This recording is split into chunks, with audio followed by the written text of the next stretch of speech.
Mets returned to New York from Chicago with two more wins in their pocket. They took 2 of 3 from the Cubs, but of course, there has to come with some drama, and we will get into all of that in episode number 21 of the Queen's Connection, a production of Patton Sports Creative. I am your host, Andrew Patton, joined by the co-host, Corne Hogeveen. Corne, hello. We'll save all the juicy stuff for later, but 203 from the Cubs feels pretty good because the Mets, this is what they got to do if they want to stay relevant in the wild card race.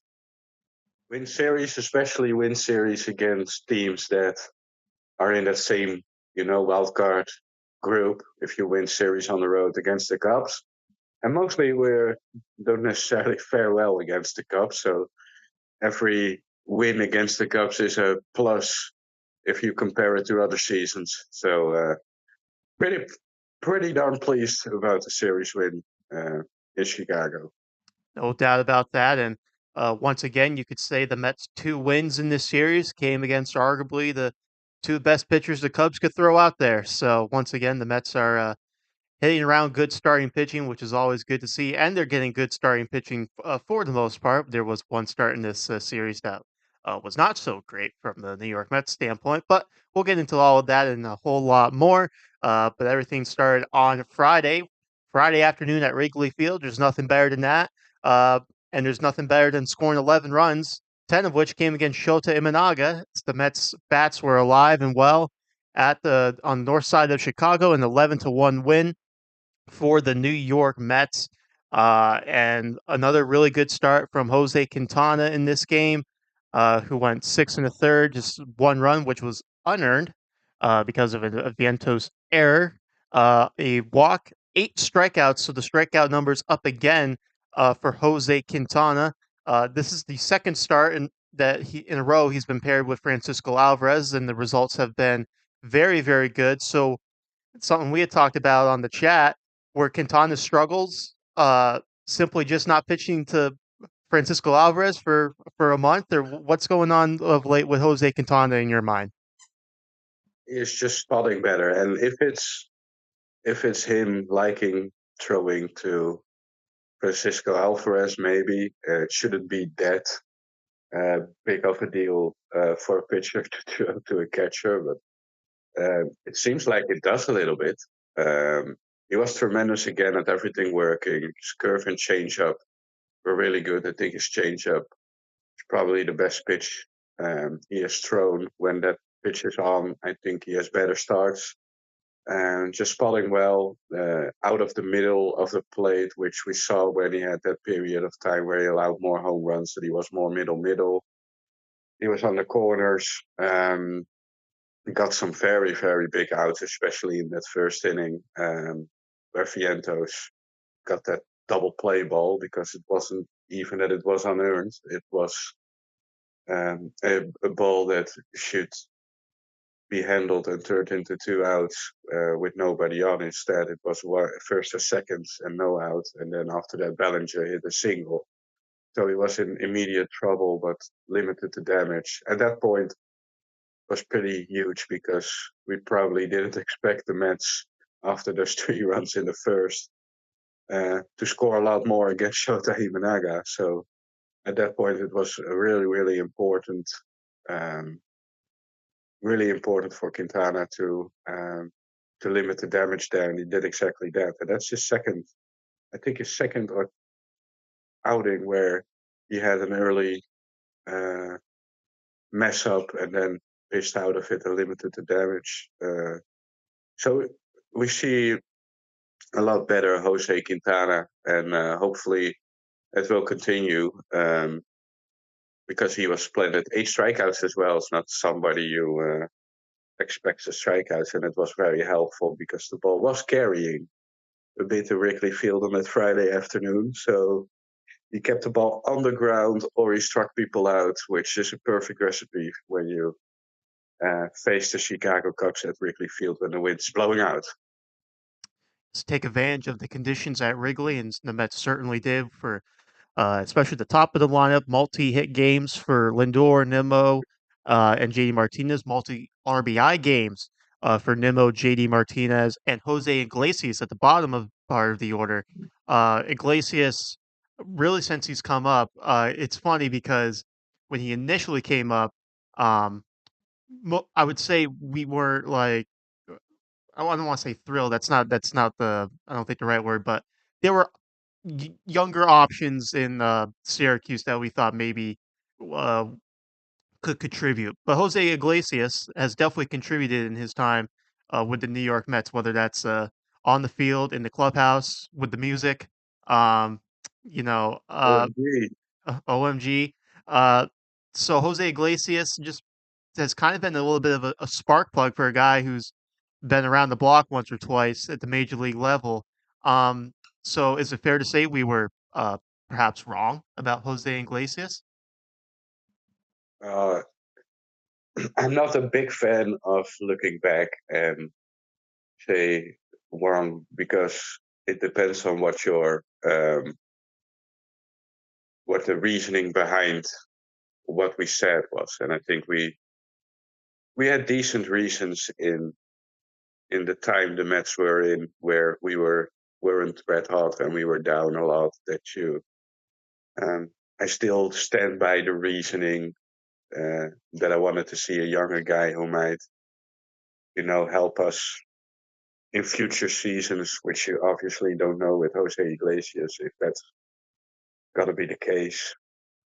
Um, so we were wrong with production wise. I don't think we're necessarily wrong opinion wise or reasoning wise. Let me say it like that. Very, very shrewd reasoning from your perspective there. Another little potential silly note here to talk about. I'm curious to get your opinion on with Luis Torrens on the parental list at the moment, or paternity leave, whatever it is that they call something I'll never experience in my life. Um, they have they called up Joe Hudson from AAA, but Joe Hudson took the number of a special Met of yours. It's the first person to wear number 57 since Johan Santana. So. Uh, were you a little put off by that, perhaps? Honestly, I wasn't aware that nobody has worn 57 since Johan Santana because it's been a while since Johan Santana was a Met. So I wasn't necessarily aware that nobody, in between or, some guy somewhere that had 57 for maybe 2 days. So I wasn't necessarily aware. When I heard it, I did thought, well, if you get that number not on players' backs for that many years, it would probably be a little bit better to give it to someone who was there just to be the backup catcher for 3 days. So that was mostly that I think, well, if you give up 57 that long after Santana, maybe a little bit better player should have had 57. I was hoping to strike a nerve there with you, but I guess not. I guess it's not a big deal to you. Not really. I'm not as big on only if it's number 5, which I highly doubt that will ever be somebody else than David Wright. But Johan Santana was a solid Met, a good Met. He wasn't David Wright legacy Met. I would agree with that 100%. And certainly, Shota Imanaga's performance on Friday was not anything like we saw from Johan Santana with the 10 runs and the 3 innings and the 3 home runs allowed as well. So they were saying this is the first time Imanaga has faced a team for a second time in the season. And obviously, we know back in New York when he faced the Mets, he was extremely good and is still extremely good. But it's just kind of this recent trend of late where the Mets are facing good starting pitching, but they're able to knock around that good starting pitching. So, um, you're in a bit of a groove when you're knocking out or knocking around a guy who is probably going to win the National League Cy Young. A National League Rookie of the Year, I should say, not the Cy Young, but he could be a Cy Young contender. He could It be a could top be. three, could be very easily.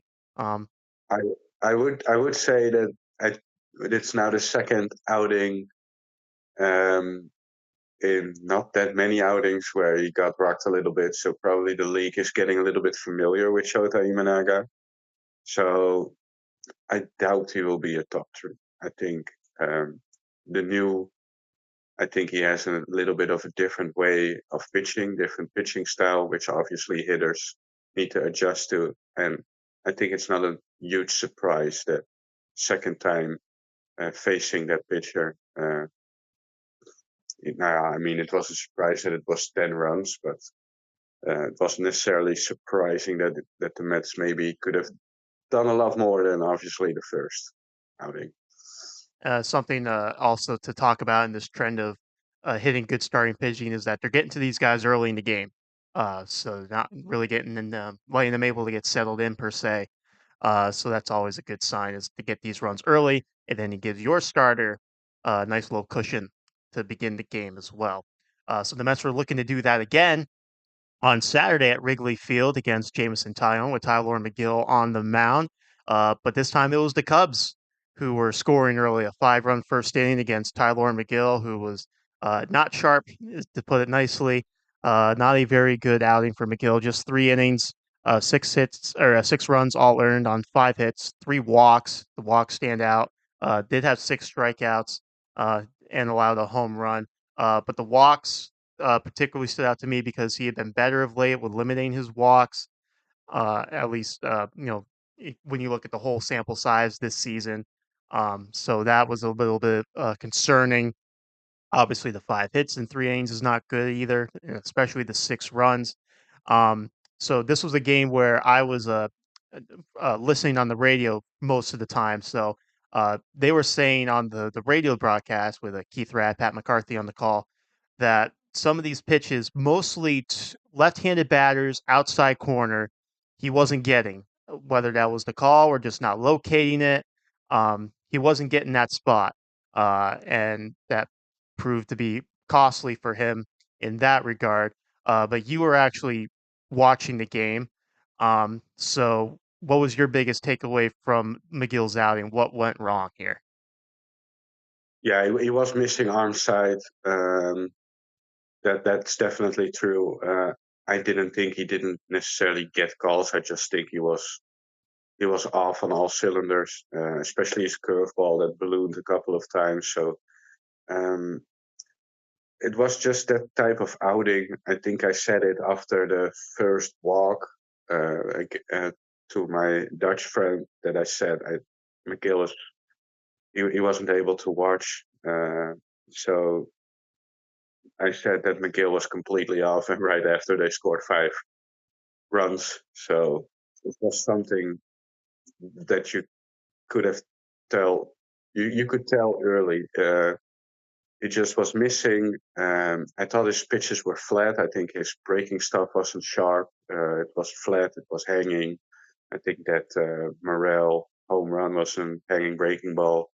Um, his splitter wasn't necessarily there. Something we have seen that it was a lot better. His cutter wasn't there. Um, it was just he was just off on all cylinders. And we have seen him when he was on against the Dodgers. I think this was the complete opposite for Tyler McGill. Didn't have control of any of his pitches. I think mechanically he's probably, uh, which obviously maybe Hefner could see. I didn't necessarily could tell, but I saw um, that his pitches were just were flat. So maybe mechanically there was something out of whack for him, especially those curveballs. He threw a couple of better curveballs later in his outing, but the first inning it was just arm side up and away, completely misses with those curveballs and breaking balls. So I think I messaged you that I said it felt a little bit like Sean Reed Foley when he was pitching before they put him on the injured list. To me, just completely off. And although we aren't necessarily the biggest fan of Tyler McGill, he has definitely shown better and crisper stuff this year. And this was just the complete opposite. It was all flat. It was It seems like he just had nothing. Yeah, I think really since that Dodger outing per se, McGill has struggled a little bit in some aspects of in each outing he's had since then. Obviously, with this one, stuff wasn't there. Maybe like you were saying, mechanically he wasn't there. Uh, in the Padres outing, he was only able to go 5 innings because he had struggles putting guys away with 2 strikes or 2 outs. The Miami game, he hit that wall in the 5th inning. Um, so of late, McGill has had something to work around with, and obviously we've seen him be better. Uh, is he a pitcher to the level that he showed against the Dodgers? Can he be that guy for a whole season? We both agreed that probably not that guy, but he's definitely not this guy that we saw in Chicago. He's definitely somewhere in the middle. So hopefully this is something where they had these 2 off days this week, including today, and then on Thursday. So there's some time to to kind of review that outing with Jeremy Hefner and kind of figure out uh, what was the issue in this outing when it came to just missing his locations or not having the sharpness on any of his breaking stuff. So we'll see what happens next time McGill takes the mound. Obviously, that's with these 2 off days and some other circumstances, I think the rotation is uh no they might move some things around. We'll put it that way.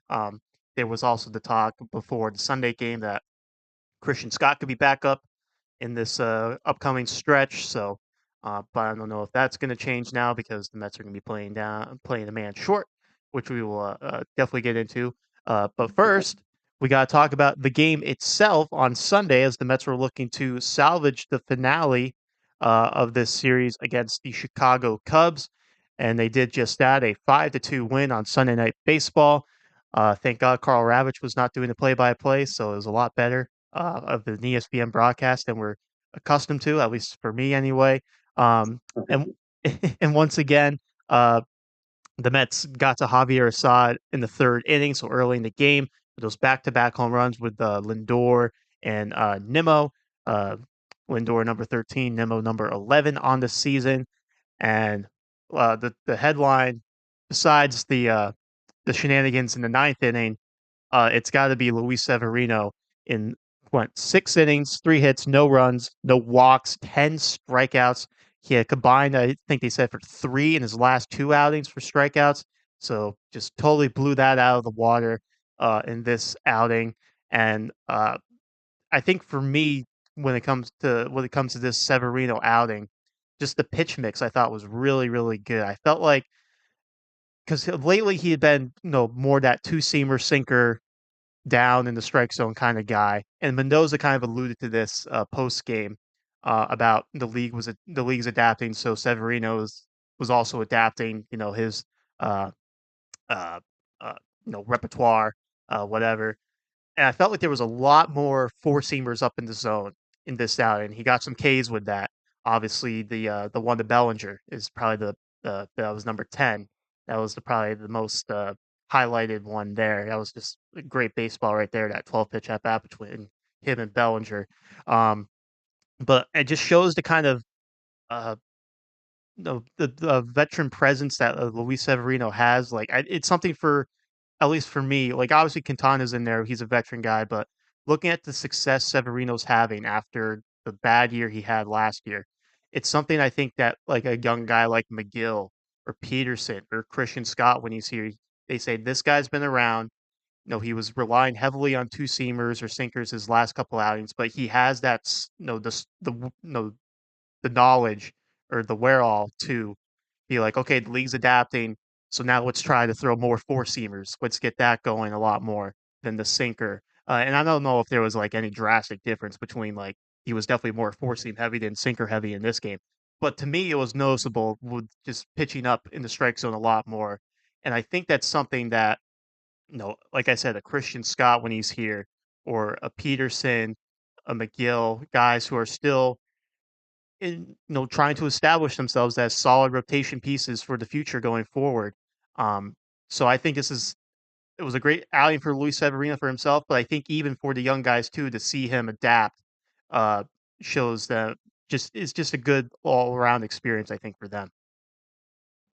Yeah, I didn't watch the outing as closely as I wanted due to a blackout for MLB TV from our good friends on ESPN. So unfortunately, I missed bits of his outing, but what I see, um, there were some strikeouts where he had those 97, 98 mile an hour fastballs up in the zone where hitters were under. So um, that's probably a good view that you had on his pitch arsenal. Uh, and I always think it's great and um, very, very needed that even good starters or starters like Luis Severino have to adjust. Like I said with Shota Imanaga on the Friday game, that probably the league is adjusting a little bit to Shota Imanaga, which which makes the him have now two outings where I think he had another outing where he allowed 7 runs and then 10 against the Mets. Maybe in his last 3 or 4 outings, that's now twice. So the league is adjusting to him, and now it's time for Shota Imanaga to adjust or uh, adjust as well, at least to maybe teams who have seen him multiple times. And that's what pitching is about. That's the cat and mouse game between pitchers and hitters. And it's great to see that Severino mid-season, probably something he wasn't able to do last year, which with him tipping his pitches and all that kind of stuff. He didn't necessarily found a a path out of that, um, but he does this year. So it's a complete change for Luis Severino, who is starting to be a smart, nice veteran arm in the league. No doubt about that. And another note from this game we should mention is uh, Mark Vientos with his 451-foot home run to dead center at Wrigley. I thought that was really needed for him because he had a tough game on Friday, uh, and he had maybe a little bit of a uh, hiccup in the field in this game as well, where he kind of went back on the ball when maybe they were saying on the broadcast with that hop in the dirt at home plate, you probably come in on that. Um, so to have him just launch that ball into orbit, very good sign. And obviously to uh, get it back to a 3-run lead because it was 4-2 at that point after the Morel home run allowed by Dednell Nunez. Um, just makes you feel a little bit at ease. When you get that more of that separation, you feel a lot better going into the later innings. So the Mets had that 3-2 lead going to the bottom of the ninth, and that was what 5-2. What did I say? 3-2. Yeah, I'm it's bound to screw up at some point. You know, You have that kind I'm of just too moment. excited to talk about this because we're just gonna just go off probably. So I'm excited. Uh, I'm excited to see you potentially just explode. uh, maybe you. Well, maybe I think it'd be funnier if it was you. You know, but anywho, Edwin Diaz comes in to get the save, but he is thrown out of the game before he throws a single pitch. The umpires deem his hand is too sticky, and Edwin Diaz's uh, night is done, and potentially the next 10 games is done as well. There's still uh, decision to be made if he wants to appeal the suspension or not. He says he's going to talk to his agency about that, so we shall see what comes of that. So, with that circumstance, the Mets had to get someone else into the game, so they decide on Drew Smith. Drew Smith gets 2 outs, but then Drew Smith looks a little uncomfortable out there. So next batter gets a base hit. Mendoza takes him out of the game, and Jake Diekman comes on to strike out Patrick Wisdom to get the save. So Diekman's third save of the season as the Mets win 5-2. But Edwin Diaz, sticky stuff. 10-game suspension. This is not a show or a what's the word I'm looking for? This is something we've seen before. This is a show that we've watched in the past year with the New York Mets. Started with Max Scherzer, there was the Drew Smith one, and now this year it's Edwin Diaz. And after the game, as I pull up the quotes here, they were obviously asking Diaz about this. Says, I just use the same thing as always. I rub rosin sweat and I put my hand in the dirt a little bit because I need to have some grip on the ball. He was obviously, he said he was very surprised because he didn't have anything on his hand, glove, belt. They checked my hat, everything, and they thought that was sticky a lot. I said, you could check my hand, smell my hand, and they didn't smell anything, but they threw me out. This is the one, this is the interesting quote I think Diaz gave out because I was, continuing to talk about this. And this was asked, the closer was asked if he had the opportunity to wash his hands because a clip you had sent me, New York Yankees starter Clark Schmidt, when I remember David Bell just absolutely lost his mind about this. One of the many ejections David Bell has had since being the manager of the Cincinnati Reds. Uh, but they gave Clark Schmidt the opportunity to wash his hands, and David Bell wanted him thrown out of the game, but the umpire said Clark Schmidt can go wash his hands and come back and pitch, whatever. So they asked Diaz about that. He said, I didn't ask for it. As soon as they saw me, they were trying to throw me out of the game. I understood that's their job. That's part of the game. I don't know. I didn't ask for it, so I don't know. So that just stood out to me. Um, Obviously, they asked Carlos Mendoza about it. He said, "No, the rules are the rules." But some people have said, "Well, what are the rules when it comes to sticky stuff, foreign substance, whatever?" This is from Abby Mistrako. She covers the Mets on the New York Daily News. If I mispronounce her name, I'm sorry about that. But she said she tweeted, Carlos Mendoza confirms that it was a sticky stuff ejection. Vic Carapazza, the crew chief, said it was too much rosin, which is a legal substance for pitchers. Now, the pool reporter, whoever that was, talked to Vic Carapazza after the game. As I'm trying to find the quote here, as I'm looking, and I can't find it now, but it's in there somewhere. I'll find it. But basically, Vic Carapazza said kind of the same thing that Phil Cuzzy said about the Max Scherzer ejection. And the pitching ninja tweeted this too, and he was like totally spot on about this. Just cue the it's the stickiest hand I've ever felt doing this, whatever. That's pretty much what Vic Carapazza said. He said it definitely wasn't just sweat and rosin, whatever. Well, you told the manager that it was too much rosin. So this is just a total you know what show when it comes to the sticky stuff in Major League Baseball. Now it's the third time the Mets have had to deal with this in the past year plus, like I said at the top of this. And the pitching ninja also said this too, which I think is very, very good or very reasonable. We can measure bat speed, no, um, pitch rotation, stuff like all this new age uh, stuff, but we can't have a measurement of what is too sticky and what isn't. And the thing with this stuff is too is it just becomes a battle of he said she said. That's the problem. So like obviously the pitchers, whether it's true or not, I don't know, are going to say I didn't have anything on there, and the umpire is going to say, well, he had something on there, it was too sticky. And the way baseball has basically set this up is they're going to just go with the umpire. They're not really going to hear anything out from the player's side. So that's why these suspensions aren't going to get reduced. The only thing that's going to happen, like, it's a guaranteed 10 games for Edwin Diaz. It's no, like, whether he appeals or not, it's just going to be 10 games. If he appeals, basically he's just pushing the suspension back in my mind. Because that's what the thing with Max Scherzer was. They just said, "Hey, just take it, go with it. Don't bother appealing because we're just going to push it. It's just going to get pushed back and whatnot." So I'm going to catch my breath here and let you have your say.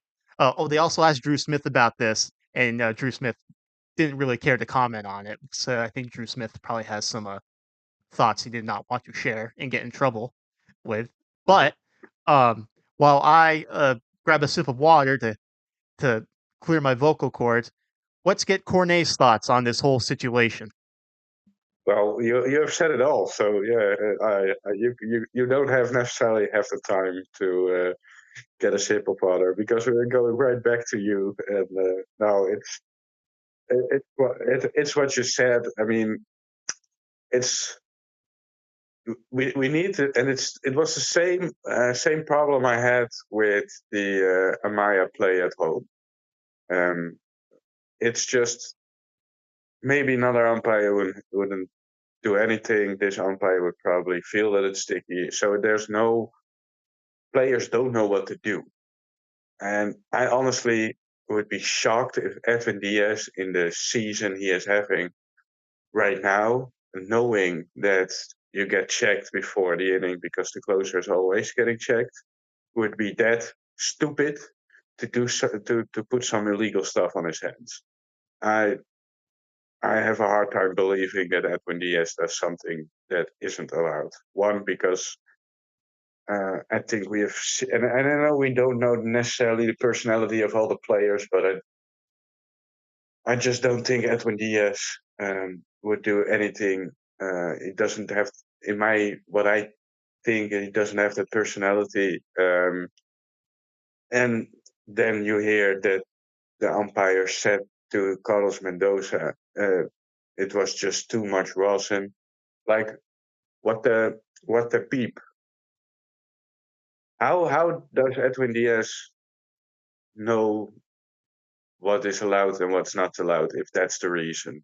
It was too much rosin, which is illegal, which is a legal substance to use. How do you know what's enough, what's not enough? Then you can tell me because I have no clue what you should do. Then The quote from Vic Carapazza, I finally found it.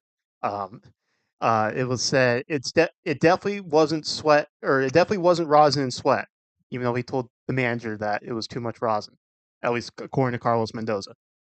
We checked here. This is what every umpire says. We've checked thousands of these. I know what the feeling is. This was very sticky.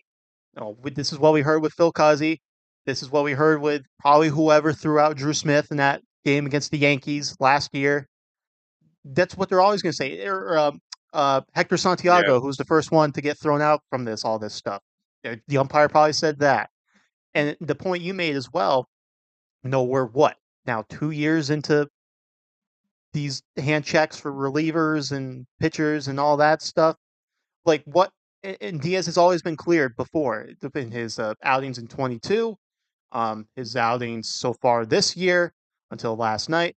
So what made why would Edwin Diaz be like, okay, this is the night I think I need a little extra juice, so I'm gonna lather up my hand with whatever. yeah.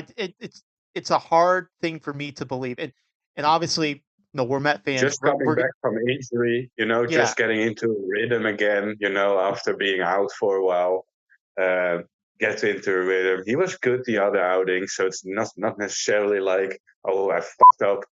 Sorry for the language. I fucked up, so you can believe that it's time. we'll get It's that in time to post. do.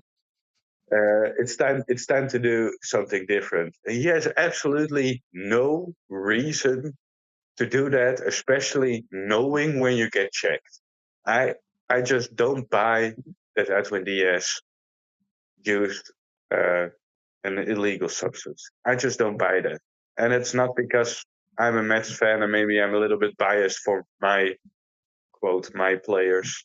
Um, I think everybody who is you know doing illegal stuff is stupid, and then you have the other thing that some other teams, the Yankees, because it happened twice with the Yankees, also with Herman, Mhm. um, were able to just wash their hands. And for us, it's the third time we get ejected without getting that opportunity. I think that's to me that's probably not a big surprise. And I'm gonna be the little bit of the Calimero. I don't know if you guys call it Calimero. I'm small and they are big. We are the small team in the The little brother. yes, so we get picked on a little bit more. But, so yeah, It's obviously something to monitor as the Mets go forward because this is a big stretch. They got two with the Yankees, three with the Astros, but then the real big part is the 11 straight against the Nationals and the Pirates. There's four in DC, four in Pittsburgh, and then three with the Nats in New York to start July. That's the big stretch right there. And I believe if Diaz were to not appeal the suspension and just say tomorrow's the first day, he would be back for the start of the Pirates series. If I can count the 10 correctly, I believe that's when it would begin or it would end. He was eligible to come back. So I guess good maybe that the Mets have these two off days, perhaps. Figuring they're going to be playing a man short. Um, but we shall see. Now there's also the question of is Drew Smith going to require an IL stint based off what we saw last night? Is Starling Marte going to be on the IL? He came out of Saturday's game. So, I mean, I know we're focusing more on the pitching, but you're losing some guys um, in the crucial time of the season where you're battling to stay relevant in the wild card race. Um, and with the Drew Smith one too, um, at least in my mind, and kind of based on what we've seen of late, based on the manager's actions, um, Drew Smith is kind of the is closer B, for Edwin Diaz. So potentially you're going to lose your two best closing options, and now you're going to have to piece it together, like we saw in May when both those guys were out, and it didn't necessarily go very well. Some blown leads late in games, so um, perhaps maybe puts a little bit more pressure on starters to get deep into games now. There's a trickle down effect from this, not just from you're without Diaz for 10 days. No, it's a like I said, it's a trickle down effect. You're playing a man short. If Drew Smith is out, guys like Adam Ottavino, Reed Garrett, um, no Ottavino, he's now pitching in cleanup roles in blowout games. I mean that says something. Reed Garrett, every time he comes in, I still get the pucker factor just because maybe I'm traumatized from that outing against the Giants. I don't know, but there's just not. Yeah. He's been decent. Yeah, Yeah. but really, maybe other than Deadnell Nunez, who had his first little rough outing of late, the 2-run homer to Morel. Um, there's not a lot of guys where if it's like a 1-run game in the 8th inning or 9th inning, I'm not sitting there just leaning back in my chair, feet up. Like I'm not going to feel very comfortable, to be honest with you. Yeah, but on the other hand, I do believe that this team maybe gets, not that they necessarily need it right now, but maybe they get a little bit extra motivation when these type of things happen and stand behind Edwin Diaz. So I still have faith that this this role that they are on, with the way the Mets have handled the bullpen, I think uh, we can hopefully piece together some wins, and maybe the offense will carry us with some better starting pitching lately. That we aren't necessarily in a lot of one-run games. Hopefully, close games that we are able to beat up on some other teams. I mean, in the end, it is what it is, and this team is still playing really, really good baseball lately. So let's go for the positive and just keep this winning momentum going, and be hopefully after DS is back, maybe we have a wild card spot. It certainly would be the best case scenario for the New York Mets. Is like you said, maybe use this as a little motivation and rattle off some wins here without their all-star closer. So, with that being said, let's digress a little bit. Let's take a trip down to the farm. So there's lots to talk about in the Mets minor league system. Yeah, get that cough out because you got a lot of talking coming up. Get it out of your system now. So it's time for Corne's moment of the show with the minor league minute. Well, it's gonna be a little bit more than a minute again, but gonna give it a go. Dominica's Summer League Mets Rainer Reyes keeps hitting the ball well as he homered for his third of the season on Thursday. 17-year-old Venezuelan Javier Garcia is having a strong start. The shortstop went 2 for 4 with a double on Saturday. He now has an 831 OPS over 13 games. Been good in the field. Saw some clips about him where he's shown a lot of range. So definitely an interesting young shortstop to keep an eye on. Will Maluko showed his potential and his flaw in one outing. He went 3 innings, allowing 2 unearned runs with 5 strikeouts, but also allowed 3 hits, 3 walks, and he hit 3 batters. So control definitely an issue. Um, the AV Polina was good again with 5 scoreless frames. He allowed just 3 hits and a walk while striking out 5. He's lowered his ERA to 3.27 with 13 strikeouts in 11 innings with an 0.91 whip. A whip for young arms under 1 is always good. Hunter Harvey also pitched well for 2 scoreless innings, allowing 3 walks but no hits and 3 strikeouts. Joshua Murillo, a 90-year-old from the Dominican, is an interesting arm to keep an eye on. He struck out 5 over 3 innings of 2-1 ball, 3.00 ERA with 11 strikeouts in 6 innings so far. Emilio Obispo, 70-year-old from the Dominican, struck out 7 over 4 scoreless. He has allowed 1 earned run over 6 innings with 10 strikeouts, so he's having a good start. Florida Complex League, Simon Wang keeps hitting the ball well with a 2-hit day with a double on Thursday and on Friday. Brenny Di Oleo and Jonathan Henriquez went 3 for 3 on Friday. Di Oleo hit his second home run of the year. Henriquez is having a better year with an 810 OPS. St. Lucie, first of all, congratulations to Jesus Baez, who finally has been promoted to Brooklyn. So well-deserved young guy, still just 19-year-old. So very interesting at that age to be in Brooklyn already. So hopefully good future for Jesus Baez, who we obviously have mentioned a lot in this podcast. I saw a great post from Isaac Groveman on Twitter about Mets prospect Ernesto Mercedes, a prospect that has flown under the radar, and rightfully so looking at the numbers, ERA over 5.5. But Isaac gave some great insight about Mercedes' great slider, which shows in a 13.6 K per 9 rate.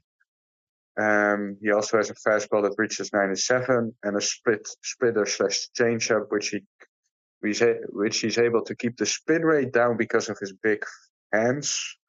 Kudos to Isaac to notice this and provide some great information. He pitched well on Saturday with 5 1/3 innings, allowing 4 runs, but just 2 earned with 7 strikeouts. So the strikeout rate still very high. So definitely an arm which, looking at the numbers, you probably think, well, it's nothing, but 3+ pitches, which if developed well, could be a real weapon. AJ Ewan hit a second home run in St. Lucie, also added a 3 for 4 day on Sunday. Ronald Hernandez is still hitting the ball well, as he went 2 for 5 with a double on Thursday. He has a 7.77 OPS, which is pretty solid in a difficult hitters league. Brooklyn, Jonathan pitched well over 5 innings, allowing just 1 hit and 3 walks while striking out 7. He lowered his Brooklyn ERA to 3.68 and now has 81 strikeouts in 55 1/3 innings over the full year, so between Brooklyn and St. Lucie. Kate Morris was solid over 6 innings of 2-run ball. After struggling since the good start he had in Brooklyn, it's nice to see a good outing. He allowed just 3 hits and 2 walks while striking out 4. Douglas Orlana, we haven't heard from him in a while. That's because he was hurt for a month. So he returned to the mound yesterday. I saw his outing, but he had a 20 pitch count limit. So he went just 0 1/3 innings, getting 1 strikeout, but allowing a triple and a walk. Control was logically a bit off, but good to see him back. He used his curve a lot. It was the second time I saw him, and one thing that his motion reminded me of Lucas Giolito. So it's interesting to see that. He was relieved by a guy I like, Felipe de la Cruz, who came in with runners at second and third and 1 out and struck out 2, showing a great changeup in this outing. He ended up going 2 2/3 scoreless innings, striking out 3. Nick LaRusso had a big day on Sunday, hit his 10th home run and a big double in the 8th. Brooklyn won with 4 runs in the 8th inning after, I don't know, Jersey Shore, was it? I don't know what the name of that minor league team is. Tied it in the 8th, so it was a big day for Nick LaRusso. Binghamton, Rowdy Jordan homered again on Thursday after his grand slam on Wednesday. Jordan went 2 for 5 with the home run and 3 runs batted in. Kevin Parada also followed his good day on Wednesday with a home run, going 2 for 4 on Thursday and Friday. Nolan McLean, who has struggled on both sides in Double-A, homered for his second of the year. He did struggle in his start, allowing 5 runs over 230 innings. His ERA is up to 6.93 in Double-A. Brennan Sprout has probably had his worst start in Double-A, but still went 6 innings. He allowed 6 hits, 4 runs, but walked just one. He also struck out just two, which is unusual for Brendan Sprout. Ryan Clifford is his eighth of the year for Binghamton in 33 games, so he's showing the power. Alex Ramirez had a great game on Saturday, going 4 for 5 with an RBI. Had an awful May, but a better June with a 712 OPS. Justin Jarvis got a 3 inning save, his first pro save, allowing just 2 hits and one unearned run without walking a batter, striking out 5. He was followed by Bryce Montes de Oca. Oh, no, he followed, sorry. Jarvis came behind Bryce Montes de Oca, who pitched a perfect inning with 2 strikeouts. Syracuse, Brad Beatty does it again. He homered for the 5th time in Syracuse. Syracuse also got homers from Ryan Thomas, Trace Johnson, and Austin Allen. Allen has been pretty good since returning from injury with an 840 OPS. Jose Butto was planted in the start, going 6 innings of 1-1 ball. Butto allowed just 4 hits and a walk while striking out 7. He has a 3.13 ERA in AAA to go with his 3.08 ERA in the majors. So he's just having a tremendous year. Luis Angel Acuna is quietly starting to pick it up with a 785 OPS in June. But for me at least, more importantly for Acuna, is his 312 batting average and his 369 base percentage. For me, for a player like Acuna, that's more important than the slugging percentage. So I take that any day of the week from Luis Angel Acuna. Wilkin Ramos made his AAA debut with 1 2/3 scoreless innings. He allowed just 1 hit and didn't walk anyone with 1K. Still a tremendous year for Wilkin Ramos. Eric Orsi pitched a scoreless inning with 2 strikeouts. He has quietly been good. Unscored upon in June over 8 innings, striking out 12. Orsi has 47 strikeouts over 33 1/3 innings with a 3.48 ERA over the season. And Blake Tidwell struggled in the first on Sunday, allowing 3 runs, but settled in after that, ending up with 6 innings of 3-1 ball. Walks was still the issue in AAA, and he struck out just one batter. And I totally forgot Ryland Bannon and Luke Ritter to write it down. So I thought Luke Ritter had a better weekend. So you're in luck there, Mr. Patton. Well, that was the minor league minute sponsored by whoever wants to give us money. Um, so let's take a look at the wild card standings real quick and getting back to the major league level where the Mets currently are. They're a game back of the Padres, who hold the last wild card spot in the National League. The Mets are tied with the Diamondbacks for 1 game back. The Nationals are ahead of them at a half game back.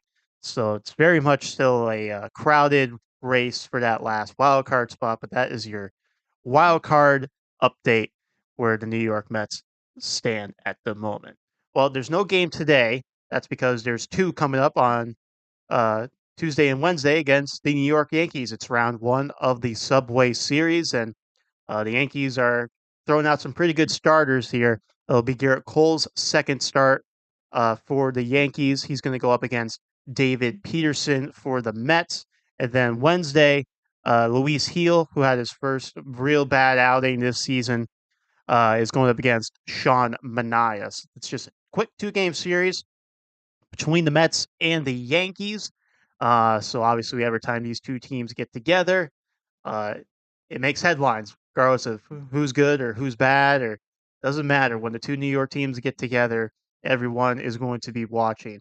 And so a lot of eyes on these guys coming up, and who is going to thrive under the pressure of the Subway Series. Time to pick or predict our players of the series. Who is going to stand out in these next 2 games? I get the pitcher this time, you get the batter, but I will let you go first because I am a gentleman. Yeah, I'm not for once in over the last weeks. I'm not going with a surprise. I'm going with a guy who, in Subway Series, in recent years since becoming a Met, has had a nick for these moments for this series. So I'm gonna go with a nice 2-game series for our leadoff hitter right now, Francisco Lindor. Well, obviously the three home run game stands out when you talk about having a knack for these having big games against the New York Yankees in this mini rival. Well, I guess I wouldn't say it's a mini rivalry, but from but the Yankees are in the AL, so it's like no, so maybe not as Yeah, not me, maybe me, not as me, big as the Braves per se. me not being from New York makes this less of a rivalry than the Phillies and the Braves. Let Right, me say that. right. Don't want to downplay when the Mets and Yankees go at it. We don't. Obviously, they're big games. You Always want to fun. Always you always fun. want to beat the Yankees, but you know when it comes to what's more important in the standings or that has bigger impacts, it's obviously the games against the National League East. But obviously, big. Probably right now this year against the Padres, the Pirates, Right. Yeah. The Reds, the Cubs, the the Giant, Cubs, all the the pretty Cardinals. much anyone in the National League that's not the Rockies or the Marlins. It's a big game. Yeah, and the Dodgers and the Braves and the Right. Phillies and the Brewers and the rest is all big That's right. games. Well, if the Mets want to beat the Yankees, they're going to need to get some good starts. And the guy I'm looking at is David Peterson. Had that nice out. I know, right? Shocking, shocking. The guy who has the biggest man crush on David Peterson is going to pick him as his pitcher of this series. But um, going up against Garrett Cole, this Yankees lineup is very good. Especially with that Soto Judge punch. And now with the Mets throwing two lefties, probably going to see old friend JD Davis play in these two games, who is now a New York Yankee. And we know JD Davis tends to hit left-handed pitching well. Uh, so the Mets, David Peterson in particular, is going to need to find a way to keep those bats at bay. I think he can do it. Um, so I'm going to predict David Peterson to put together a solid start Tuesday night at Citi Field for the Mets. Just throw JD Davis up and in fastballs, Peterson and Manaya, and you will be fine. That's right. Get ball up against JD Davis, should be all right. Should be fine. But we talk about with these left-handers, mostly Peterson, the success Quintana has had lately, where I think he's gone back to mixing in the sinkers low and the fastballs high, kind of like what we saw Severino do. I think David Peterson is definitely more than capable of doing that, and probably maybe I don't want to say having a little bit more success than a guy like Jose Quintana, but Peterson's got a little bit more in the tank when it comes to velocity and that stuff, so it can make it a little bit more. The strikeout numbers could potentially go up for David Peterson if maybe that's a formula he decides to try out. But we shall see what he does. Definitely. His slider is always his money pitch, but I think his changeup has been pretty darn good lately as well. So positive signs for Dave Peterson. Positive signs for David Peterson. So much positivity to talk about with this Mets team in the month of June, which, like we said, I believe in our last episode, is very weird because usually we're talking about, they're in the midst of June a soon. yeah, the June swoon. They're in an 8-game losing streak, but not this year so far. We Knock on we wood. we just got it out of the way a little bit earlier. That's right. Rather be a month too early than a month too late. That's true. 100%, Andrew. Uh, Smart man, you are. well, I like to think so.